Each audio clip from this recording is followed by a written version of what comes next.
Ah, hello, Sniper, and your lovely viewers. Thank you for popping in.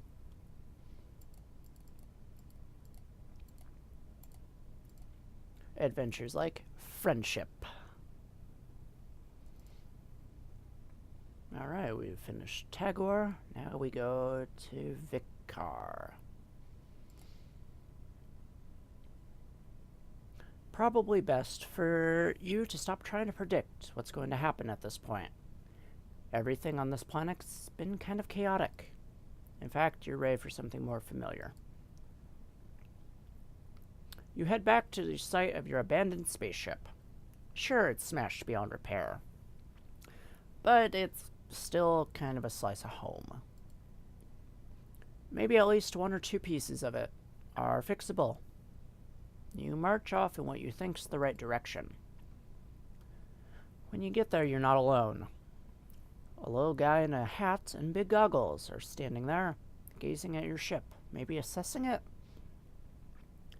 As you watch, he breaks off a couple of gears and stuffs them in his pocket. Hey! You clear your throat loudly. Good galloping gravy. Why, I've never seen the likes of you before. What strange wonders the heavens have rained down upon us today. You quickly lose any indignation you are building up. He's smiling. His words seem at least somewhat amicable. Maybe you got this all wrong. Maybe this is the next person you're going to be chummy with.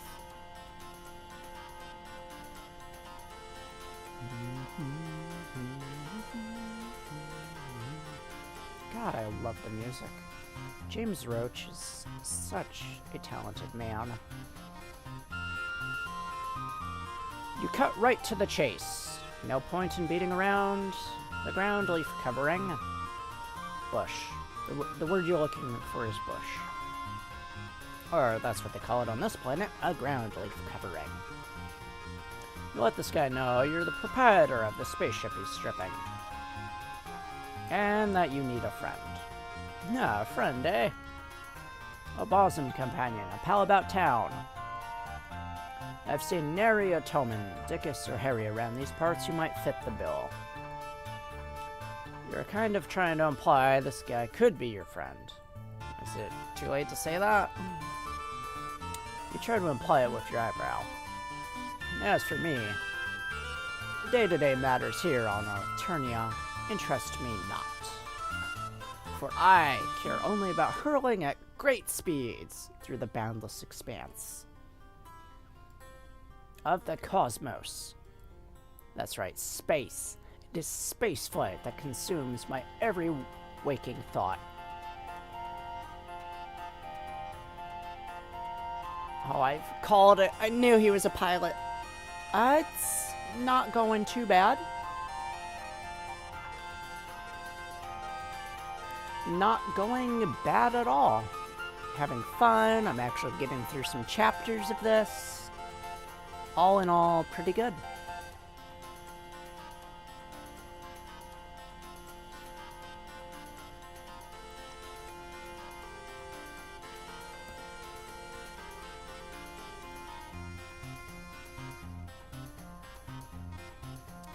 That it is. Yeah, I've put this off for so long. I've wanted to stream it for a while now, and I'm finally doing it. Kinda glad I did.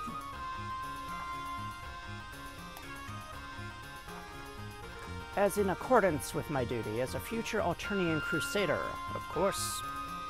No oxygen, no wind, a total vacuum. That is the life for me right now. Or for me, alright. Flying in space, above the atmosphere, not within the realm of gravity's purview. I wouldn't have it any other way. Right, you get the feeling you're missing something. This guy seems really defensive about his interest in spaceflight. Like, maybe he's trying to say something totally different. Whatever it is, His internal conflict clearly takes precedence over your issues.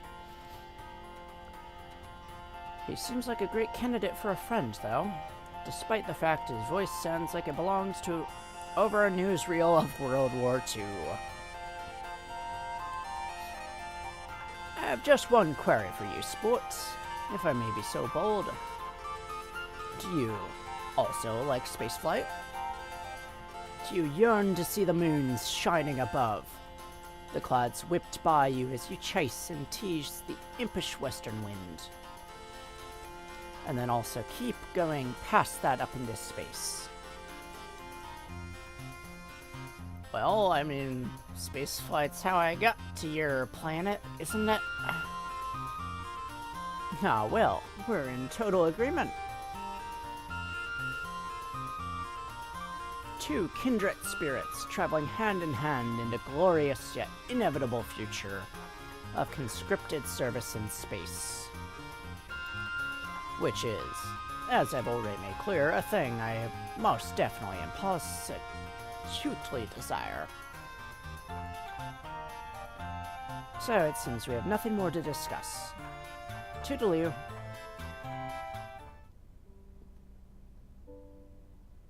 Oh. Okay, well, that was clearly the wrong choice. I thought I'd keep going. How dare you betray me, spaceman?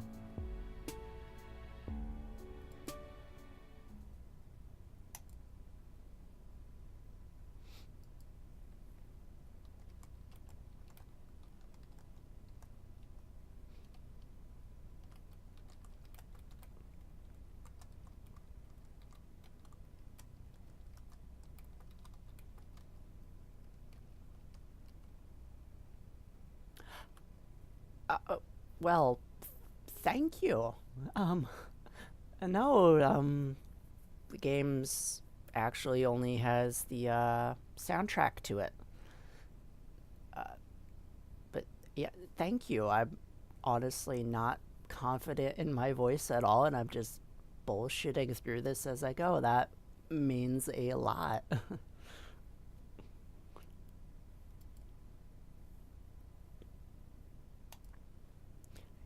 Hard trying to keep consistent for a character at one time, but sometimes, but I try.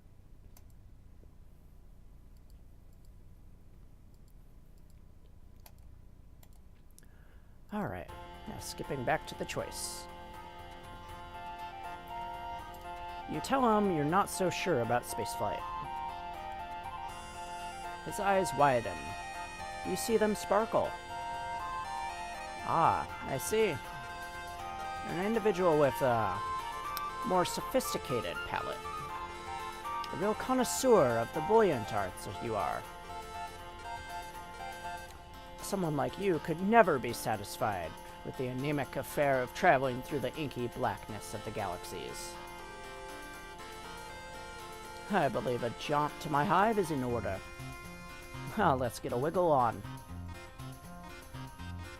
There's a lot going on there. You understand that he wants you to follow him. The friendly guy takes you to a building where all of the rooms seem to be balanced on spindly-looking stilts. This does not look safe at all. Why am I doing this? The hive soars above you into the sky. He gestures to a little platform attached to the pulley system, like a rudimentary elevator. Brings you up to a small, dark room. His house is pretty much what you would have guessed. The walls are covered in star maps and pictures of spaceships. You notice many of them have cheery slogans, saying things like "Explore the galaxy," because you're required to fulfill your duty. And enlist, travel, make friends, don't get cold. Your new friend doesn't seem too happy as he looks around the place. Just the hive for dedicated spacecraft enthusiasts, isn't it? You nod. You're not quite sure what this is leading to. But no one ever went wrong relying on non-specific and plausibly deniable argument. Ah, who am I fooling? You've rumbled me, potential new chum. What you see before you is a collage of falsehoods. I'm nothing but a avatar of baloney. In truth, the myriad temptations and desires of space do nothing to trickle my biscuit. The thought of participating in the glorious eternal conquest gives me the screaming mimmies. My interest lies in something a little lower down. He reaches up and peels back one of the posters. Behind it is another poster. This one showing a view of the clouds in the night sky. Behold, my shame.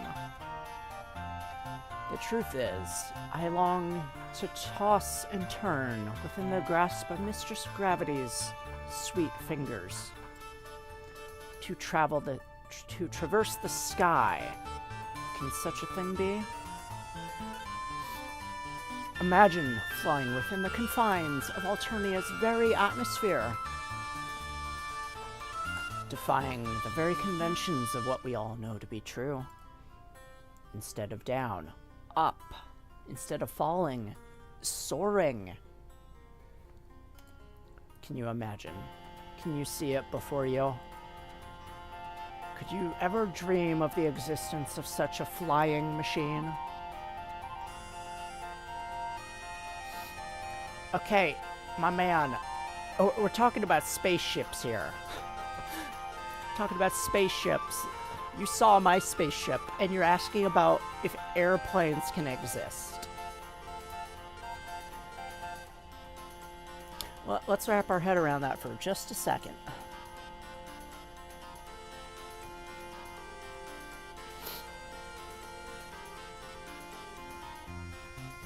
I brought you here to show you my truth, and you treat me to mockery. An airplane? A plane that floats in the air? Flying machines are a serious business. I think you should leave. Game over. Well then. Let's see. That was bad ending number 1. Bad ending number 2. Hey, I guess that means this is bad ending. This means I've figured out the good ending. There we go.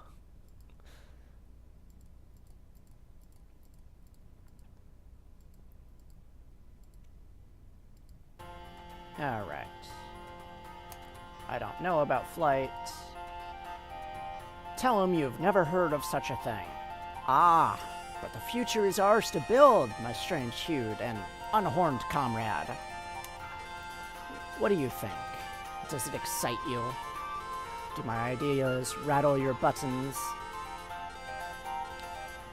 You can't help but notice. He's referred to you as chum and comrade. But friend hasn't made an appearance yet. Do synonyms count? Or is it just his tick of speaking style?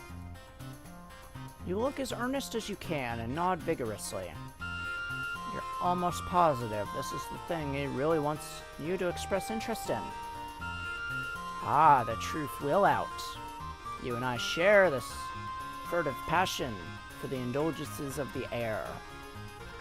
A dialogue between a troll, a flying machine, and the stars. But further away from the stars than we would be in a spaceship. I cannot stress enough how different of a thing that is. You can't decide between nodding and shaking your head here, so you furrow your brow and do your best to look thoughtful. Like maybe you are contemplating the differences.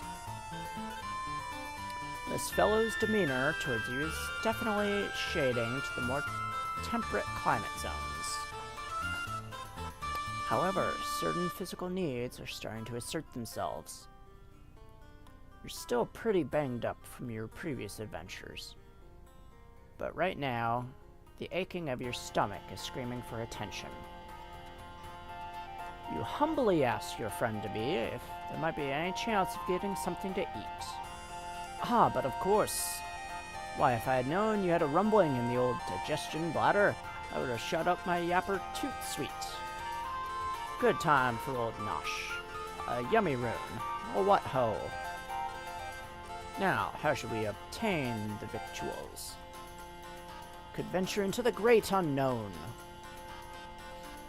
which is to say, out of my hive. Or we could stay here, beholden to whatever twists and turns Lady Fate has in store for us in the nutrition block. What say you, new timer? Oh god, there's more choices. No.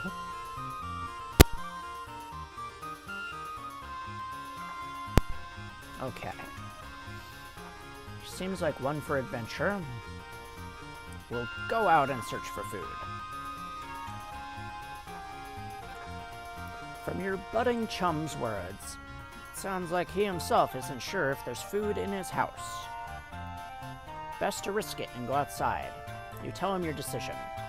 Top choice, buckaroo. Foraging is how I while away most of my time. After all, there's just one small matter to trouble the old brain power. If we're venturing out into the unknown yonder, we should obtain some chow from my Lucis as well. He'll be a real grumpy Gustav if he goes too long without his nosh. You draw yourself up proudly. It's taken a lot of bizarre run-ins and harrowing close shaves, but you know all about them. You inquire about, Gustav, was it? Oh ho, what a card are you? No, my Lucis. I call him the Canary. He whips out a photo. It shows a smaller version of himself. His horn's nothing but stubs, a far too big pair of aviator goggles slipping off his nose. Standing behind him is a large white fowl, big scraggly wings folded back against its body. You want to say emu. Whatever it is, it's definitely not a canary.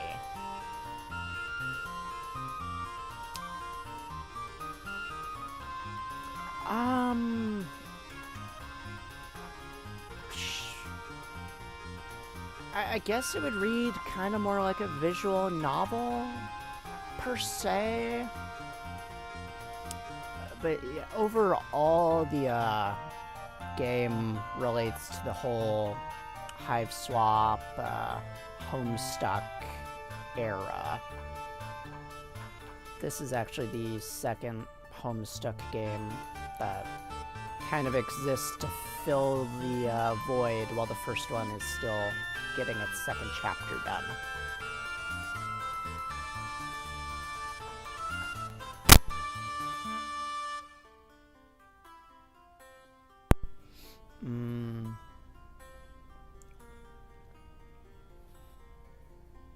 You know what? Let's see what's categorized as.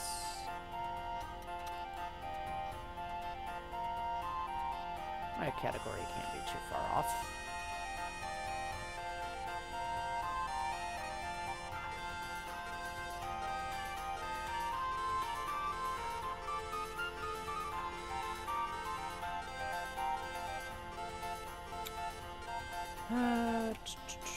Okay, popular tags, indie, casual, simulation, adventure. Okay, yeah, we'll just go and say it's a visual novel.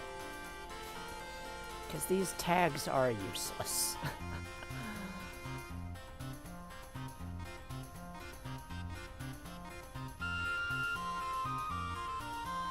Or I guess more along the line of a dating sim, too. I guess that could fit in a sense.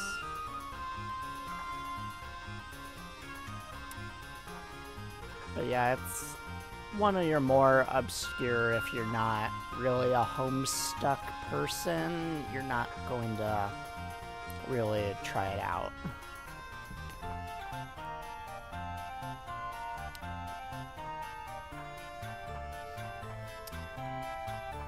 But yeah, so that's what all this loveliness is.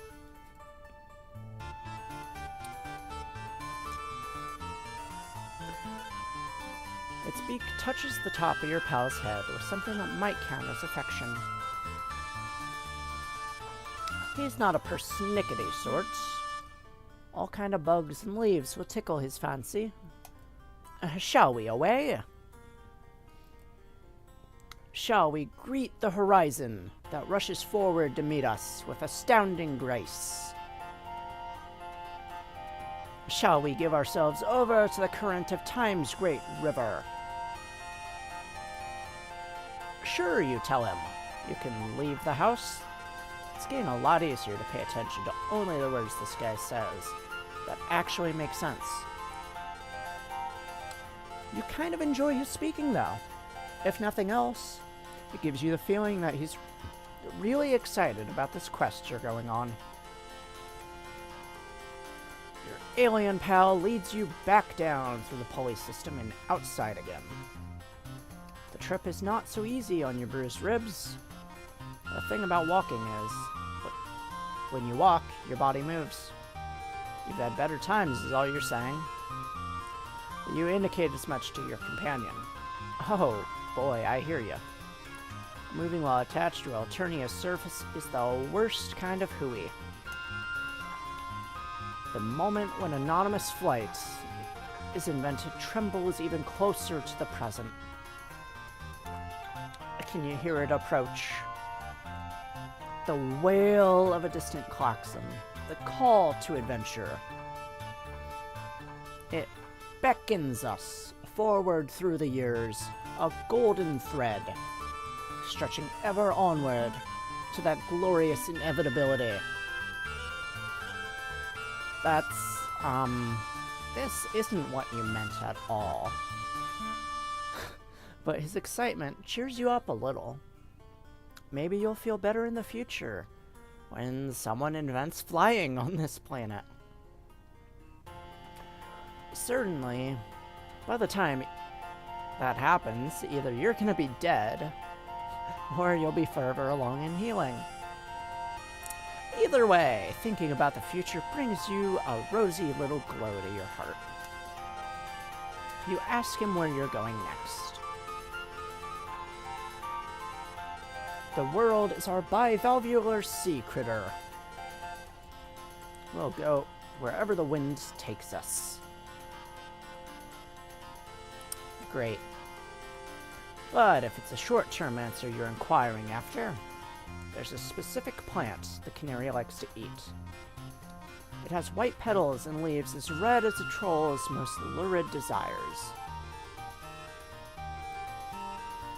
Could you give a holler if your bulbs fall on something of that persuasion?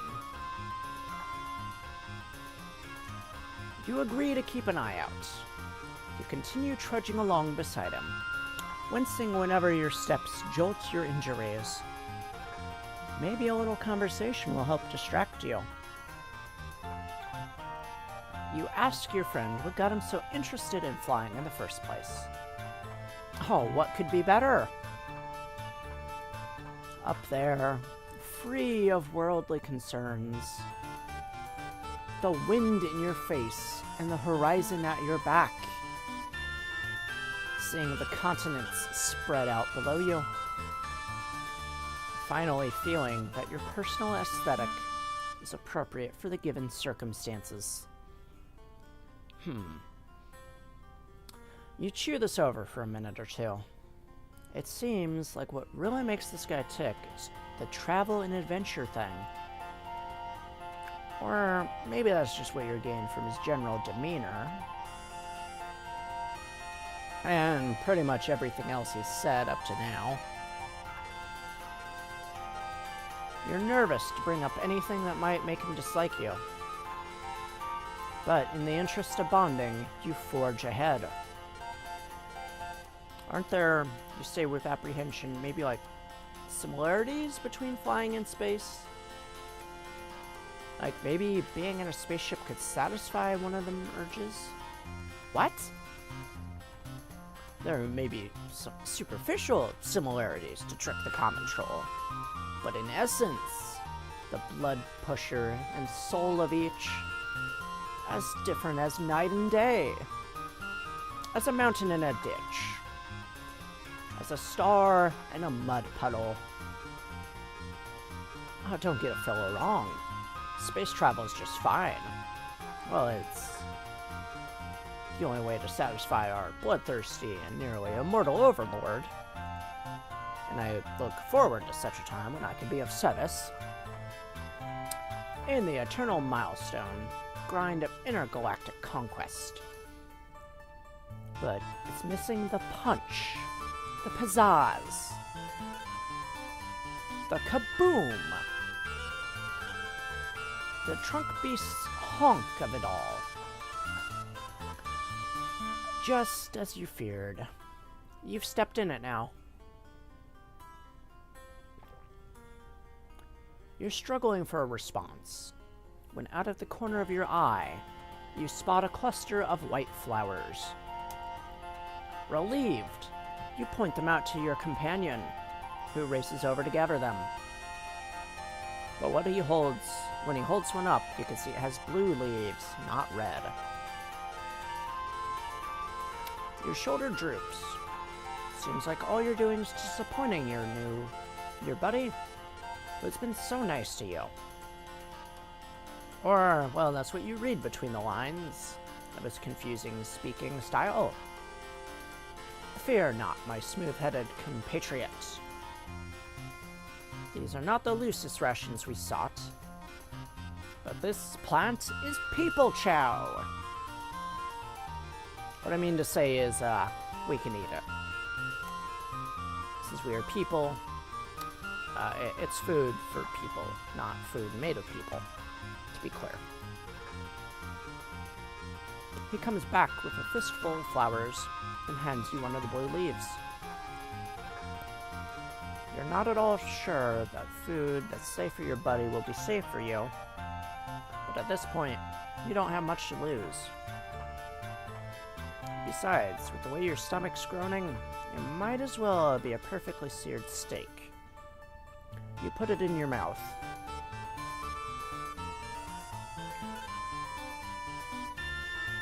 Chewing on the leaf, you feel even more affectionate towards this guy than before.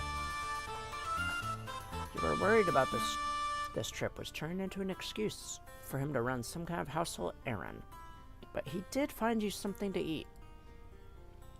You're desperate to find some way to show him that you understand his interest. You want to connect with him on a deep soul level. Anything to get him to look at you with that treasured glow of friendship in his eyes. Whenever he mentions space, he talks about how it's something that he has to do.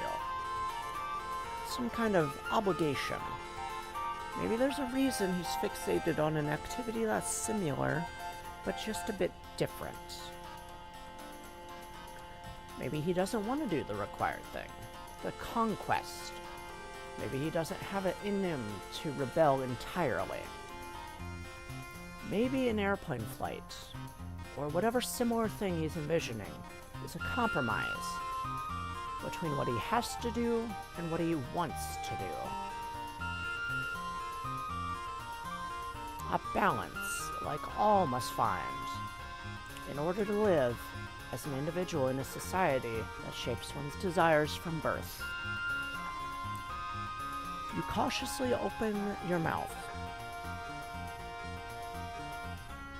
Heart pounding, you venture to ask your pal if he would maybe rather not satisfy the demands of bloodthirsty warlords. If maybe part of him wants to get into his flying machine and, well, leave for good. That's... He seems taken aback. Maybe you should have never said it. What a mistake. You probably pushed his friendship out of reach for good. Panicking, you point to the side, yelling that you see a big field of flowers in that direction. Potential friend leaps to action, seemingly also glad to be given reason not to answer this question. He races forward in the direction you indicate. In a matter of seconds, there's a yelp. And he vanishes. Instantly, you realize your error. You didn't look where you were pointing. Oh no. While walking, you unwittingly came close to the edge of a large cliff, which your companions disappeared over. You raced to the side, your stomach flooding with fear. Absolutely the opposite of what you wanted. You look down in horror. Your friend now looks approximately how you felt when you first crashed on the planet. Oh no. He's conscious, his face frozen in shock, but one leg is twisted underneath of him in a nasty way. You may not be familiar with alien anatomy, but you're almost positive his legs should not look like that. You call out to him in distress. Sure, he's going to castigate you for your mistake. The strangeness of his language won't make it hurt any less to lose this guy's trust. What ho? Kalu Calais! His voice floats up from the ground below. Weak, but somewhat, jovial. Is it possible he's not angry? Oh, joyous happening! A delight for the body and spirit. Did you see? Did your being absorb what occurred before your very visage? I flew. I soared through the air. Just for a moment, but it happened. An ecstasy like none I've ever known. You hesitate.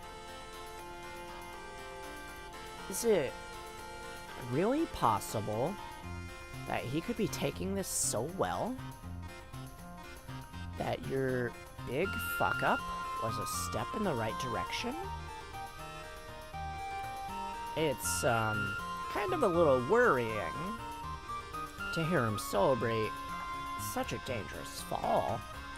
But none of that matters if you can secure his friendship. Oh, yeah, I'm just totally a great person here. More concerned about safety than friendship. My strange associate. Come on down here. You'll celebrate in grand fashion this eve.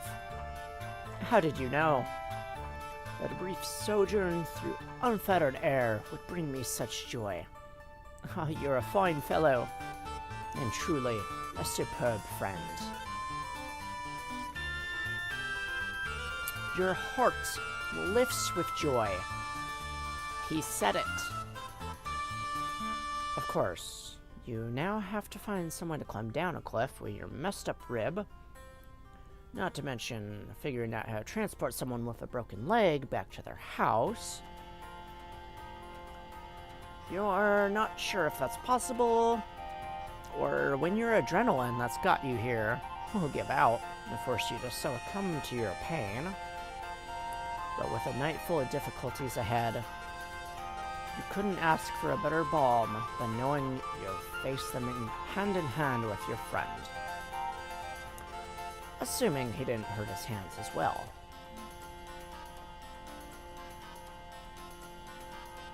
No matter. You did it. Victory!